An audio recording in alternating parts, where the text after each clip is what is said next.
ففروا إلى الله إني لكم منه نذير مبين. Ya, yang ingin saya tanyakan tentang Al-Quran. Pernah begini, saya ditanya oleh teman, dibilang itu Al-Quran tidak berkata-kata. Alasannya seperti ini. Kalau misalnya kita membawa ini Al-Quran, kemudian kita berjalan ke suatu tempat, kemudian ada lubang di depan, maka Al-Quran ini tidak berkata-kata. Yang memberitahukan itu adalah hati yang di dalam. Makanya dia menganggap itu hati adalah guru yang besar. Bagaimana dengan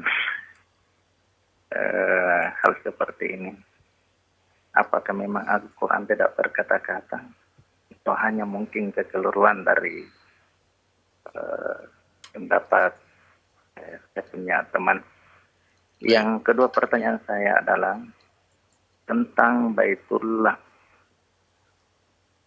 Apakah itu sebenarnya Baitullah? Dan Baitullah itu sebenarnya di mana? Karena ada yang berkata juga kepada saya bahwasanya Baitullah itu ada di dalam hati. Terus saya bertanya, jadi yang di Mekah itu apa namanya? Dia mengatakan Ka'batullah. Ustaz, mohon itu aja Pak ya, dua. Baik. Iya, ya, Assalamualaikum. Waalaikumsalam. Assalamualaikum warahmatullahi wabarakatuh. Pertama, Bapak ini jangan selalu mendengar dari orang-orang tasawuf. Kalau dengar dari orang tasawuf, nanti seperti yang dikatakan oleh sebagian imam, orang yang tasawuf di awal hari, dia menjadi zindik di sore hari. Iya. Karena memang pemahamannya itu seenak dirinya saja, banyak hal yang tidak nyambung. Jadi gampang untuk membuat pernyataan-pernyataan yang terkait dengan hal yang seperti itu. Betul bahwa di dalam agama ini ada ibadah-ibadah yang terkait dengan hati. Ada ibadah yang terkait dengan, tapi ada ibadah juga yang terkait dengan badan, ada ibadah yang terkait dengan lisan. Dan keterikatan tiga anggota tubuh ini dengan ayat-ayat Al-Quran, perintah, itu ada hubungan erat. Karena itu dalam Al-Quran dikatakan, afalam yasiru fil ardi fatakuna lahum qulubu ya'kiluna biha au adanu yasma'una biha fainnaha la ta'mal absaru walakin ta'mal qulubul lati fis sudur.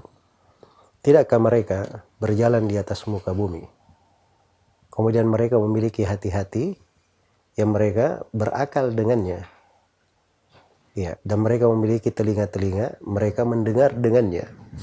Bukan cuma hati saja, tapi pendengaran, penglihatan, apa yang dia pakai untuk memahami.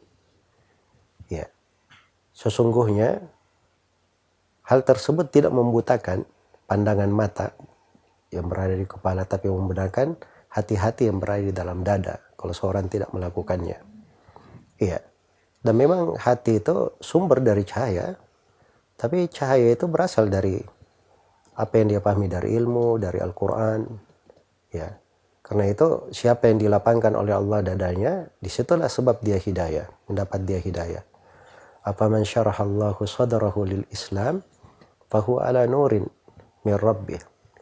Bukankah orang yang Allah lapangkan dadanya menerima keislaman, dia akan berada di atas cahaya dari Rabb-nya. Iya, Al-Quran itu selalu memberi hidayah, memberi cahaya. Dan hati tidak mungkin dia mendapat cahaya kecuali dari ayat-ayat Al-Quran. Iya. Dan sunnah Nabi Sallallahu Alaihi Wasallam. Maka bahasa-bahasa yang dipakai tadi itu bahasa yang tidak ada gunanya. Hanya pembahasan dari orang-orang sufi yang malas tidak mau beribadah. Coba suruh dia sholat dengan benar. Sholat 5 waktu dengan benar. Itu sulit bagi mereka. Karena pengennya saya nggak usah sholat. Alasannya apa? Yang sholat itu sebenarnya di hati. Karena Sholat itu intinya kiblatnya di hati, itulah Baitullah di hati. Adapun di sana itu Ka'bah. Kalian cuma hanya baru sampai ke tingkatan luar-luarnya saja. Kami ini sudah sampai ke tingkatan yang tingginya. Ya. Akhirnya tidak perlu untuk menegakkan syariat. Ini sebagian dari pemikiran tasawuf ini itu kemurtadan, keluar dari Islam, dihukumi oleh sejumlah ulama. Ingin lebih baik dari para nabi dan para rasul, sehingga tidak perlu sholat, tidak perlu mengeluarkan zakat dan sebagainya. Ya, dan ini memang saya jawab agak tegas sedikit karena di sekitar kita di wilayah Sulawesi Selatan ini banyak orang-orang yang mulai terjangkiti oleh pemahaman yang seperti ini. Semoga Allah memberi taufik pada semuanya.